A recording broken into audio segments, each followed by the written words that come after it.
Hey guys, thanks for tuning in to Busted to Built. I'm Kurt. Today we're working on this 2015 Chevrolet Cruze, and customer complaint is that it's stalling when he goes and stops at the stoplight. So it'll start chugging and then it'll die. And so we're gonna get this guy figured out. All right, I'm pulling up a code scan here. We've got P0496 evaporative emission system flow during non-purge, P0532 AC refrigerant pressure sensor circuit low voltage, and a P0597 engine coolant thermostat heater control circuit.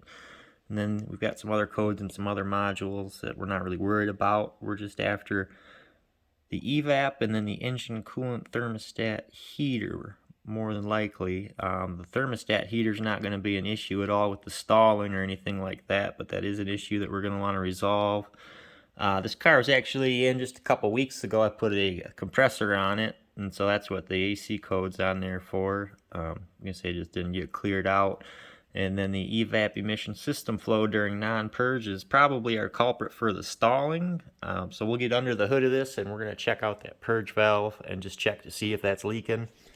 What happens on these is that the purge valve is duty cycle controlled, so quick on, off, on, off, on, off. So those valves are constantly cycling, and they wear out real fast. So you can hear it as soon as you start the car.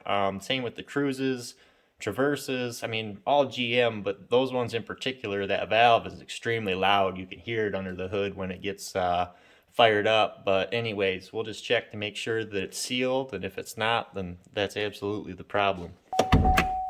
And then under the hood, this is the purge valve right here. That's where it lives on this model. And so it's got this little tube with a check valve.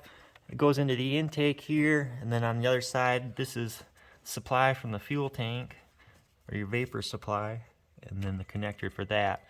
And all it takes to get this thing tested is we're just going to fire it up and we're going to unplug this hose and unplug the electrical connector.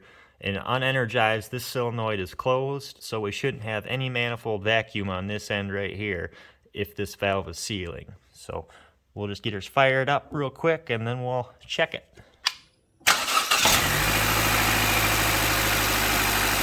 Now we're running at the valve. We'll unhook this hose. I've already got the clip off of this, so there is a clip that will secure this to the valve. And then we'll unplug this electrical connector here. And there should be no vacuum on this nipple right here. And I can feel with my finger that there is already. You can hear it when I let off that suction.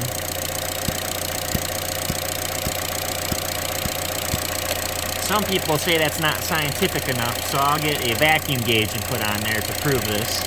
Alright, so right here is the nipple, and then I got a vacuum gauge here connected, and so let me get that right up here. And then I'll put this down here on the nipple. And how's that for a vacuum leak? Makes it a little more obvious. So we got a bad purge solenoid, and so I'll show you guys what's involved with changing that. Already got our first two connections undone, so that makes it a little simpler. So over here, now this is just a quick connect type. I don't know how to describe it, but you push out on these two outside little ribs, and basically that will pull these clips apart in here, so that way you can weasel it off, just like that. Don't need to overcomplicate it. This slides right off. And so this is the purge valve assembly for this car. And then I got the replacement for it, and I'm just using a standard. This is a CP781. A lot of people are controversial about putting aftermarket parts on and only want to put OEM parts on. If you want to put OEM parts on, that's totally up to you. With something like this, I see every single one of these valves fail. Different mileages and intervals, but they all fail. So I don't know why you would be any further ahead to put the same AC Delco valve back on it instead of putting an aftermarket one on, when these are a lot more readily available, I guess. So I don't think you're really out anything. I've never had to replace a standard valve that's gone bad after I've replaced it, and that's not to say that one couldn't go bad, but I just don't see the value of driving the extra distance and paying the extra charge to go to the dealer to get one of these. I didn't price it. It could be cheaper. I don't know. But at any rate, I've always just had good luck putting the standard replacement on. So standard's what's going on it. Unbox this thing here.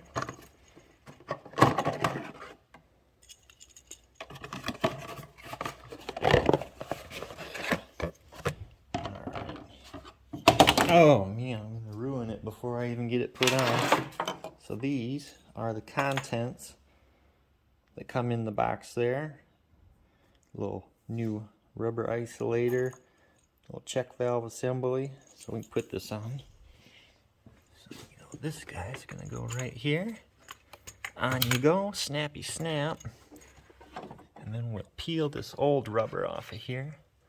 Note the indexing of it, which doesn't matter because it's the same either way. On you go. And we've got the valve itself.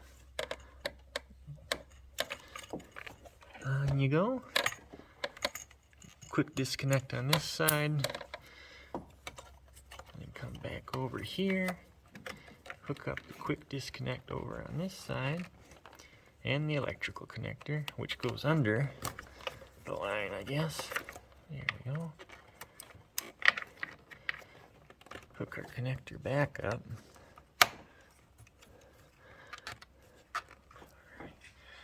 And then I guess for testing purposes, I'll probably just leave this off. So that way you guys can tell the after on it. And so what I'll do is I'll hook a vacuum gauge back up on there. And I'll leave this disconnected too, just like I did with the original test.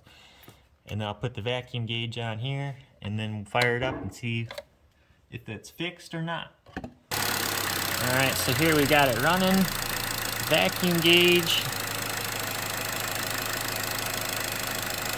Put that on that little nipple there. And now we have no vacuum. So this is a good sealing, working valve here now. Now I know it's working good, we will put it back together. On goes the connector. On goes the line.